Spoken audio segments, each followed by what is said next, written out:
আজকে হামের বিস্তারিত আলোচনা করব। হাম হচ্ছে একটি ভাইরাসজনিত রোগ।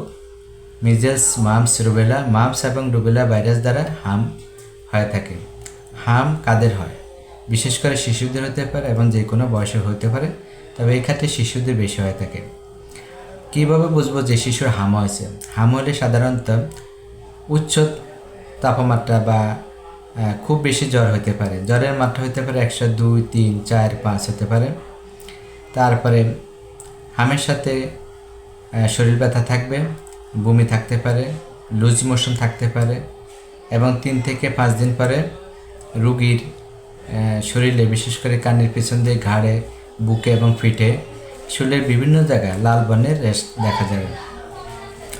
হামের ক্ষেত্রে যে জটিলতাগুলো, বিশেষ করে কান ইনফেকশন হওয়া, এনকেফালাইটিস বা ব্রেন ইনফেকশন হওয়া কিংবা ব্রেন ফুলে যাওয়া, নিউমোনিয়া হওয়া, এক্ষেত্রে রুগীকে অবশ্যই হসপিটালাইজ করতে হবে। হাম সাধারণত কত মাস বয়স হয়ে থাকে? হাম 8 মাসের পর 9 মাস থেকে শুরু করে 5 বছর বয়সের মধ্যে বেশি হয়ে থাকে।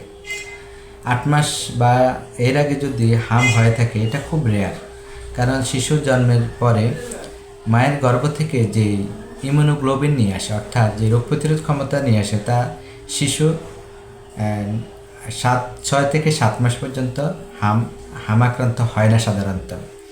এই ক্ষেত্রে যদি কোনো র্যাশ দেখা যায়, সেক্ষেত্রে চিকিৎসকের পরামর্শ নিতে হবে। র্যাশ হলে যে হাম হয়েছে এরকম না, অন্যান্য ভাইরাস বা অন্যান্য কারণেও র্যাশ দেখা দিতে পারে। হামের ক্ষেত্রে যারা টিকা দেওয়া হয়েছে তাদের উপকারিতা কতটুকু? হামের ক্ষেত্রে যে সমস্ত শিশুরা যথাসময়ে টিকা দেওয়া হয়েছে, টিকা দেওয়ার পরও যখন হামে আক্রান্ত হয়, ওই সমস্ত শিশুদের মৃত্যু ঝুঁকি কম, কারণ তাদের শরীরে হামের বিরুদ্ধে একটি অ্যান্টিবডি তৈরি হয়, যা হাম আক্রান্ত হওয়ার পরও শিশুদের মৃত্যু ঝুঁকি কিংবা কমপ্লিকেশন হয় না।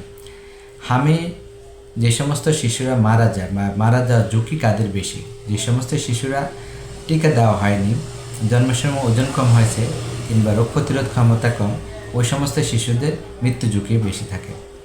হামের চিকিৎসা হলো সিমটোমেটিক ম্যানেজমেন্ট, অর্থাৎ রোগ লক্ষণের উপর চিকিৎসা।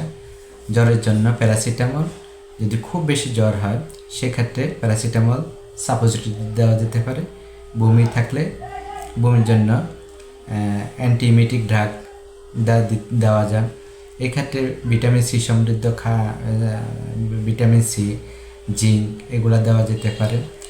যদি ডিহাইড্রেশন বা পানি শূন্যতা হয়, সেক্ষেত্রে ওআরএস দেওয়া যেতে পারে কিংবা ইনজেক্টেবল ইনফিউশন দেওয়া যেতে পারে। যদি কোনো ধরনের কোনো কমপ্লিকেশন অ্যারাইজ করে, সেক্ষেত্রে রুগীকে অবশ্যই হসপিটালাইজ করতে হবে। সবাইকে ধন্যবাদ। আল্লাহ হাফেজ।